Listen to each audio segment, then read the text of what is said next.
Hey, what's up, guys? Jay Burton here, and Season 6 is coming out soon. I'm really excited.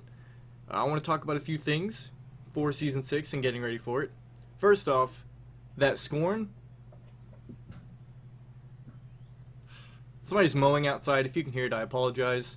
But anyways, that level 1 Scorn is only around in March. It's for a employee who passed away for Blizzard, kind of like a little remembrance for him. So that will not be out for Season 6. Well, at least at the start. So just want to clarify that. So you're going to have to just do it the old way and just level up with the crappy weapon. Also, speaking of leveling up, let me minimize this. So this guy named Drake, or Drake, I don't know how to pronounce it. He took an incredible amount of time to create a leveling guide. It is insane how much detail it goes into. Like, for example, level 1, he says, take your follower, pick your pet. 1 to 4, do master bounties. This goes all the way to 70. And then as soon as you hit 70, he tells you what to do to go and get your 6-piece. Everything. And even for, like, classes, like, what skills you should use when you hit this level to level up as fast as possible. And the ruins for every class. You can find this. Well, actually, I'll have a link to it in the description. But he's got a Twitch, twitch.tv/Drake. I'll have that in the description as well. And then he has a YouTube, youtube.com/c/Drake Twitch. But anyways, this guide, I recommend you guys use his guide. Check him out on Twitch. I definitely give him props for taking the time to make this. But it is just crazy in depth. Very great guide. So that will help you get from 1 to 70 a lot quicker, even without that awesome level 1 Scorn. And then, of course, I do want to mention, in case you guys don't know who Quinn69 is, he's another Twitcher/YouTuber. He just released a bunch of guides on how to get all the new cosmetic items that they added. So be sure to check him out. Quinn, Quinn. I'll probably have a link to him in the description as well. These are just things to help get prepared for Season 6 with all the new things, because they are adding a lot of cosmetics. Check them out if you haven't seen them yet. Now, another thing I want to talk about is the meta in Diablo 3. So Season 6 is coming. Actually, do I have that pulled up? Yeah, there's patch notes. Okay, so Season 6 is here. And they're bringing a bunch of buffs to pretty much every single set. Like, no matter what class you look at. Immortal King's got a buff. Legacy of Raker got a buff. Leapquake got a buff. I mean, no matter what class you look at. Monks, pretty much all the sets got a buff. Everything got buffs. So, why is this significant? Well, first off, it's taken reliance off Legacy Nightmares kind of out of the equation. Legacy Nightmares towards the end of Season 5 started creeping up in every single class's leaderboards. So they buffed up all the other sets.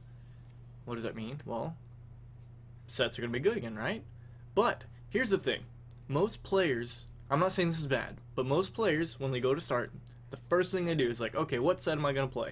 Shift L, look at the leaderboards. Oh, that's what's in first place. Okay, I'm going to use that. That's okay, if somebody's succeeding, do what they do and you'll succeed, right? But the downside is that's what the Diablo meta has become. Only a few players are actually experimenting, and then the whole player base is copying off of them. Why this is bad is because there's a lot of viable builds that aren't being discovered. Because everybody's using the same thing. So what I'm asking you guys is when we start this new season, everything's getting buffs, so try out all the sets. I know we don't have enough stash space to keep all sets for all characters. It still makes me mad that we don't have our own individual stashes for our characters. Whatever. Try out new sets. If I play Witch Doctor, I'm not going to use Helltooth. Helltooth is the #1 set right now. It is dominating the PTR leaderboards. I'm not going to go Helltooth. Why? Because that's the meta. There is this guy who played League of Legends. I forgot his name. I don't even care about League of Legends. But his whole model was about breaking the meta. He would build these characters in ways that, like, if I was to do it, I would automatically start having my teammates start bitching at me because, let's face it, 95% of League of Legends players are nothing but toxic bitchers. It is the worst game for some new player to join into. Oh, I can't stand it. Anyways, he would take these characters and do really odd things, like that's unheard of.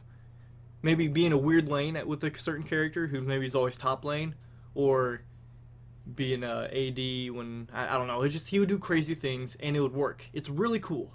So what I'm trying to say here is, let's think outside the box here, guys. You know, this is the start of a season. The meta that's established at the start, don't follow it. It's just what people are doing because what they're given. You know, it's all about drops. They're doing the best they can with the drops they got. So experiment. Don't just look at the leaderboards. I guarantee there's a lot of builds we can discover that are all competitive. The Barbarian PTR leaderboards was really cool. In the top 10, there was 3 different distinct builds competing. That is great. There was the Immortal King / Raycore hybrid build. There was the Thorns Cleave build, which was really cool. And then a Leapquake Barb. They were all doing, like, in the top 10. It was great. Whereas the Witch Doctor, the top 10 was all Helltooth, which is boring as hell. So anyways, I just ask you guys, let's do some experimentation, you know? If you do find a build that works, post it on Diablo Fans, make a guide for it. You have a chance to have it showcased on Diablo Fans, in which case then you have a chance for it to be showcased on the Battle.net app, where when you go to play, you'll see that square box on the right that has some kind of featured build. You could be that one. You just gotta experiment. Alright guys, well that's really all I wanted to talk about, is getting ready. Remember, all these sets got buffed. If you haven't looked at some of the ability changes, they did nerf a lot of the 4-player setups for some ZDPS. Mainly Health Globe Generation, Solanium got nerfed. They're trying to open up some new different, a new meta in 4-player, because it's pretty much been the same for the past 5 seasons. It's really lame. But anyways, I'm excited to see what this season's going to look like. Alright guys, take care.